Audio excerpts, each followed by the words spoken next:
चीखना चिल्लाना नहीं चाहिए।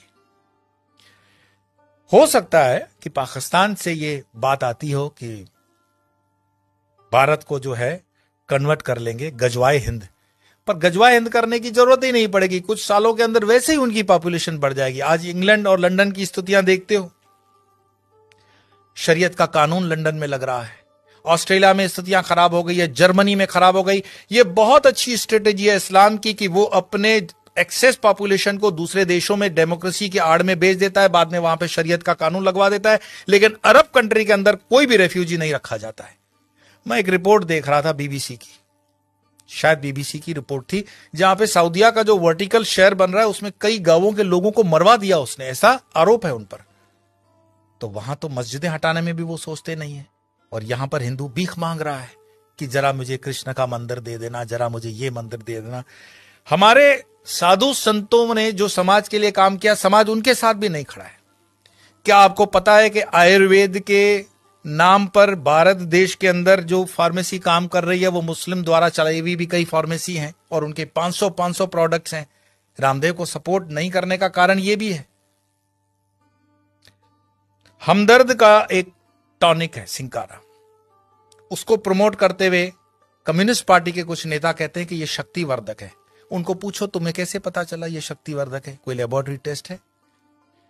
एलोपैथी के कंपैरिजन में जो रामदेव बाबा को कहा गया था कोरोना के कंपैरिजन में, वो चीजें सब पर लागू होनी चाहिए। क्या आपको पता है सोनू निगम जैसा कलाकार जो पिछले कई सालों से फिल्म इंडस्ट्री के अंदर बेहतरीन आवाज दे रहा है, उसने जब खुले से कहा कि इस अजान के कारण मुझे तकलीफ होती है, इंडस्ट्री में उसको काम मिलना कम हो गया, क्योंकि बॉलीवुड की इंडस्ट्री आज भी इस्लामिक फंडामेंटलिस्टों द्वारा डोमिनेट है। मैं आपको और बता दूं, जिन दिनों शाहरुख खान, सलमान खान, आमिर खान स्ट्रगल कर रहे थे, गोविंदा सुपरस्टार था, और गोविंदा को नीचे करने के लिए उसकी जोड़ी में चलने वाली करिश्मा कपूर को आमिर खान के साथ एक फिल्म दे दी जाती है परदेसी। गोविंदा की जोड़ी को तोड़ा जाता है और उसके बाद उदय होता है सलमान खान, आमिर खान और शाहरुख खान का समय, क्योंकि इंडस्ट्री डोमिनेटेड है इस्लामिक लॉबी द्वारा। ऐसे कई मैं आपको उदाहरण दे सकता हूं, लेकिन मुख्य बात क्या है? क्या हमारे हिंदुस्तान में सारे मुसलमान खराब हैं? यह कहने का अर्थ नहीं है। हमारे हिंदुस्तान के अंदर आजम जी, प्रेम जी जैसे भी इंडस्ट्रियलिस्ट हैं विप्रो के, उन पर आरोप भले लगे कि वो मुसलमानों के हितों की ज्यादा सोचते हैं, हिंदुओं की नहीं, पर मैं इस पे नहीं जाऊंगा। परंतु यहां मुसलमान न सिर्फ बढ़ रहे हैं, सुख संपन्नता के साथ बढ़ रहे हैं, ऐसा उस रिपोर्ट में कहा गया है। तो दुखी कौन हो रहा है? दुखी हो रहा है हिंदू। हिंदू क्यों दुखी हो रहा है? क्योंकि वो कर्महीन होकर के जीना चाहता है और बेवजह की फालतू चीजों में वो अटका हुआ है। अपनी ना तो वो स्किल को डेवलप कर पा रहा है और अपने हर छोटे छोटे उद्योग को छोड़ता जा रहा है। आज जब हम अपने आश्रम का भी काम करवाते हैं तो लेबर ढूंढने में हमें तकलीफ पड़ जाती है। देश के अंदर कोई बेरोजगारी प्राइवेट सेक्टर में नहीं है, लेकिन कोई रबिश होते हैं जर्नलिस्ट जो अपना खीसा गर्म करने के लिए, जनता को गुमराह करने के लिए अलग अलग रिपोर्ट्स देते हैं। देश के अंदर आज भी उतना ही रोजगार है, अगर युवान ठान ले तो बहुत कुछ कर सकता है, लेकिन जो आप जगह खाली करते हो वो दूसरा आता है।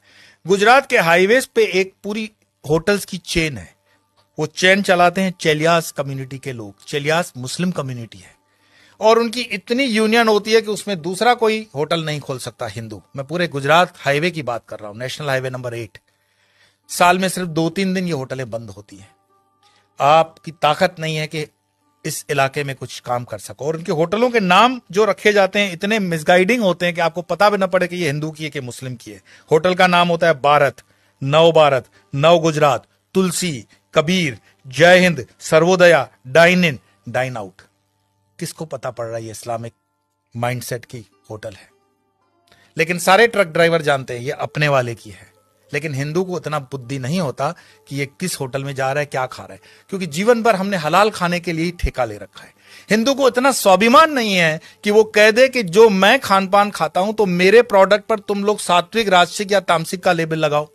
भाई सात्विक है तो उसको ऑरेंज कर दो, राजसिक है तो उसको लाल कर दो, तामसिक है तो उसको काला कर दो, वेजिटेरियन का ग्रीन तो है ही। हर चीज पे हलाल लगा हुआ है और हलाल का तुम्हें मलाल भी नहीं है। तो कितने में तुम प्याज लहसुन को मत खाओ, लेकिन ये हलाल खाते हुए तुम्हारे बच्चे जो हैं क्या बन रहे हैं?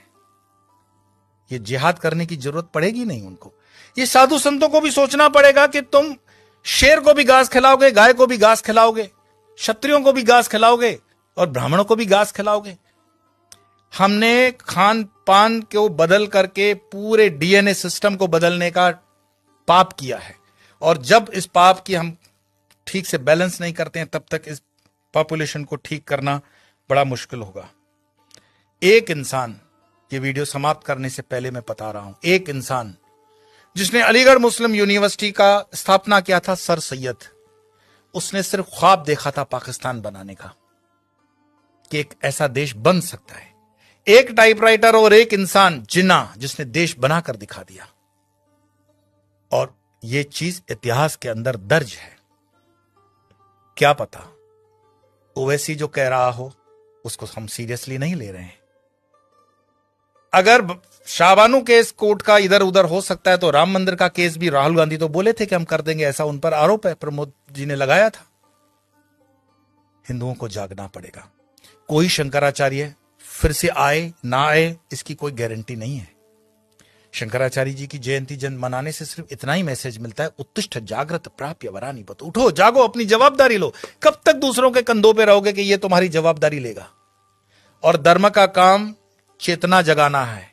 बाकी ये मेरा वीडियो मरे हुए लोगों के लिए तो है नहीं, चैतन्य लोगों के लिए। और चैतन्य जो सुन रहे हैं उनको लगता है कि आगे 2-4 चैतन्य है तो फॉरवर्ड कर देना, और मरे हुए लोगों को वीडियो देखने के लिए मैं कोई आग्रह करता ही नहीं हूं। आपके भीतर आपका सनातन जागे, भारत जागे, हिंदुत्व जागे। इसी प्रार्थना के साथ इतना ही। कल फिर मिलेंगे अन्य विषय को।